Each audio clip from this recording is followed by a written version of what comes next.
Hello friends, welcome to Navi education. आज का आपका टॉपिक है स्टार्टर्स।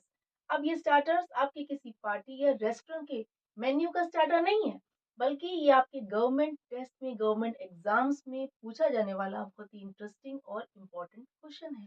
आपके बैंकिंग के एग्जाम्स हो या इंश्योरेंस के एग्जाम्स हो, इन गवर्नमेंट टेस्ट में, गवर्नमेंट एग्जाम्स में ये क्वेश्चन कंपल्सरी पूछा जाता है और बहुत ही इंटरेस्टिंग है। चलिए इसके कॉन्सेप्ट को क्लियर करते हैं।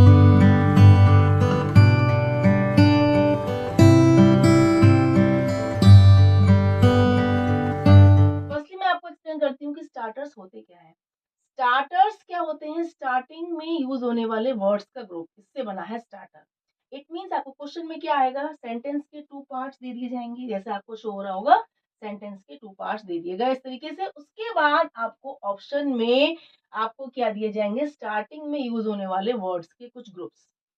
ठीक है, आपको उसमें से सही फ्रेज, सही स्टार्टिंग के वर्ड्स चुनने हैं उन ऑप्शंस में से, और उसको इनमें ऐड करके दो सेंटेंसेस को ज्वाइन करना है। स्टार्टिंग में आपको इनमें से कौन सा यूज करना है वो आपको देखना पड़ेगा, क्योंकि अगर हम कोई भी चूज कर देंगे तो हमारा सेंटेंस का मीनिंग स्पॉइल हो सकता है।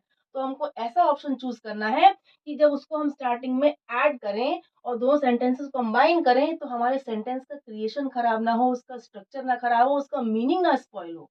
यानी सेंटेंस का मीनिंग आपका स्पॉइल ना हो, डिस्टॉर्ट ना हो, एकदम परफेक्टली वो सेंटेंस में यूज होकर सेंटेंस को क्रिएट करे। इसे ही हम कहते हैं स्टार्टर। बहुत मजेदार है। देखिए, हम आपको इन एग्जाम्पल से, इन टू एग्जाम्पल से इस कॉन्सेप्ट को एकदम क्लियर करते हैं।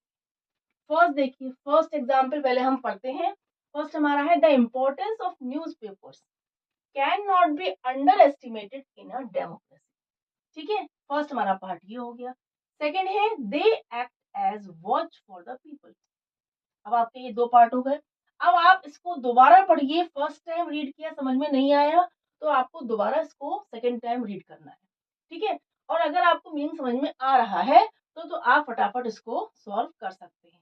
जैसे देखिए, इसमें क्या है कि न्यूज़पेपर्स की जो इम्पोर्टेंस है उसको हम अंडर एस्टिमेट नहीं किया जा सकता इन डेमोक्रेसी, यानी प्रजातंत्र में, लोकतंत्र में, क्योंकि they act as a watch for the people.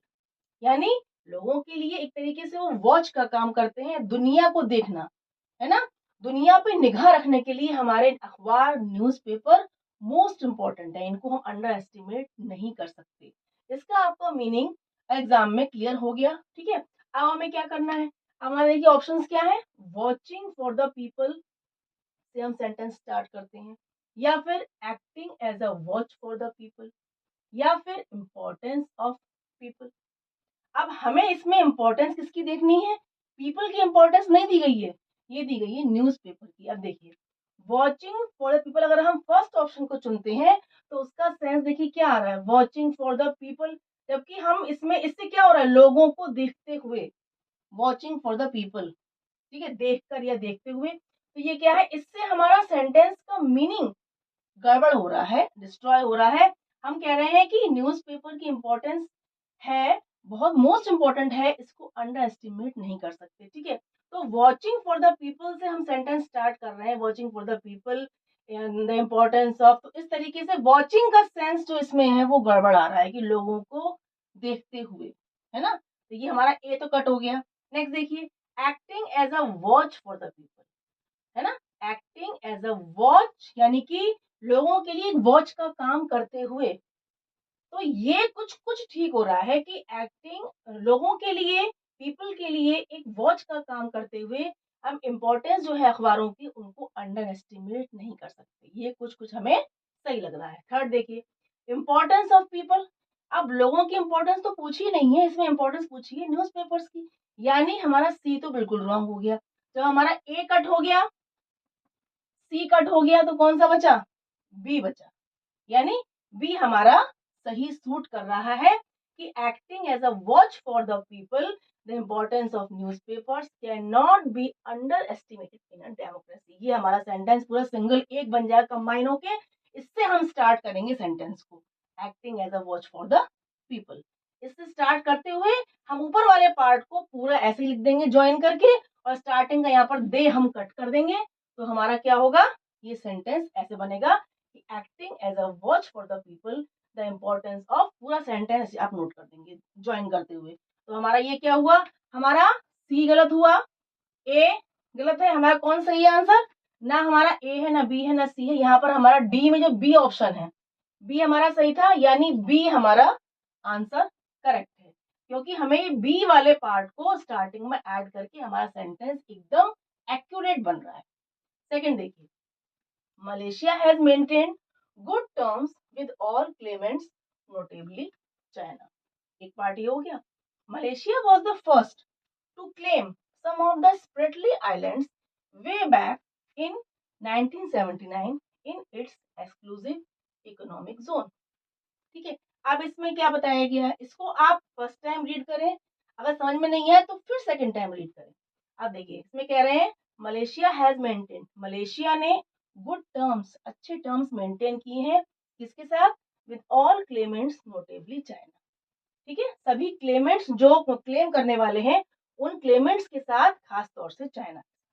ठीक है, अब वो कह रहे हैं Malaysia was the first to claim, Malaysia पहला था जिसने स्प्रेटली आइलैंड्स जो है, जो मोर देन 100 आइलैंड्स का एक ग्रुप है, जहां पर केवल रॉक्स और रीफ्स का ही आइलैंड्स है, जहां पर लोग नहीं रहते हैं। ठीक है, ऐसे 100 से ज्यादा आइलैंड्स का ग्रुप है, उसे कहते हैं स्प्रेटली आइलैंड्स। तो स्प्रेटली आइलैंड्स में से कुछ पर मलेशिया ने सबसे पहले क्लेम किया था, वे बैक इन 1979 में, in its exclusive economic zone. ठीक है, तो ये क्या हुआ, उसने स्प्रेटली आइलैंड्स पर क्लेम किया था। फर्स्टली हमारा फर्स्ट पार्ट ये, सेकंड पार्ट ये, इतना अगर हमें समझ में आ गया, फिर हम ऑप्शन देखेंगे। हमारा ऑप्शन क्या है, वाइल मेंटेनिंग गुड टर्म्स, ऐसे करके हमारा सेंटेंस बन सकता है, या फिर as Malaysia was the first, क्योंकि मलेशिया पहला था क्लेम करने वाला स्प्रेटली आइलैंड्स पर, ऐसे बन सकता है, या फिर in order to maintain, in order यानी कि मेंटेन करने के उद्देश्य से गुड टर्म्स। अब आप देखिए कि हम अगर ये यूज करते हैं इन ऑर्डर टू मेंटेन, यानी मेंटेन करने के उद्देश्य से, गलत है, क्योंकि इसमें क्या आ रहा है, उसने गुड टर्म्स मेंटेन किए थे, और है ना, तो हमारा सी वाला भी सेंस नहीं आ रहा है। एज मलेशिया, क्योंकि मलेशिया पहला था क्लेम करने वाला, है ना, तो ये भी हमारा इन दोनों को जोड़ने पर ये स्टार्टिंग का ये सही एक्यूरेट सेंस नहीं देगा। अब हमारा सेंस क्या देगा, while maintaining good terms with all claimants notably China, पर हम कॉमा लगाएंगे, मलेशिया was the first, तो पूरा सेंटेंस ऐसे लिख देंगे, स्टार्टिंग का हम मलेशिया और हैज काट देंगे। हम स्टार्ट कैसे करेंगे, while maintaining, यानी हम ईडी हटा देंगे, while maintaining good terms with all claimants।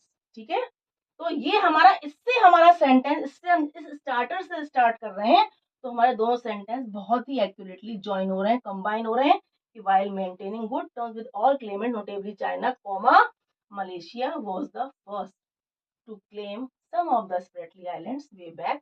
बाकी आपका पूरा पार्ट आ गया, यानी कि हमारा कौन सा सही हुआ आंसर, ए वाला, ए वाला एक्यूरेट आ रहा है। बी और सी से हमारा सेंटेंस का जो पोर्शन ज्वाइन कर रहे हैं उसमें हमें कंफ्यूजन दिख रहा है। ठीक है, तो यानी कि हमारा ए वाला आंसर सही है, बी सी और बाकी जितने ऑप्शन दिए हैं वो हमारे रॉन्ग हैं, यानी हमारा ए आंसर सही हुआ। आपने देखा कि कैसे करना है, आपको कुछ नहीं करना है, जब आपके दो सेंटेंसेस के पार्ट दिए जाएंगे उनको आपको 1-2 टाइम रीड करिए, उससे आपको थोड़ा आइडिया हो जाएगा कि उस सेंटेंस में क्या कहा गया है। अगर उसमें कोई ऐसा टिपिकल वर्ड नहीं है तो आपकी समझ में आ जाएगा, और यदि कोई टिपिकल वर्ड है उसको पढ़ के कोशिश करिए कि शायद कुछ गैस वर्क लगा सकें। ठीक है, अब जब आप दोनों सेंटेंसेस का मीनिंग समझ जाएंगे तो उसके बाद उनके ऑप्शंस को आप रीड करिए, फिर ऑप्शंस को स्टार्टिंग में ऐड करके देखिए कि उन ऑप्शंस से सेंटेंस का मीनिंग सही निकल रहा है कि नहीं।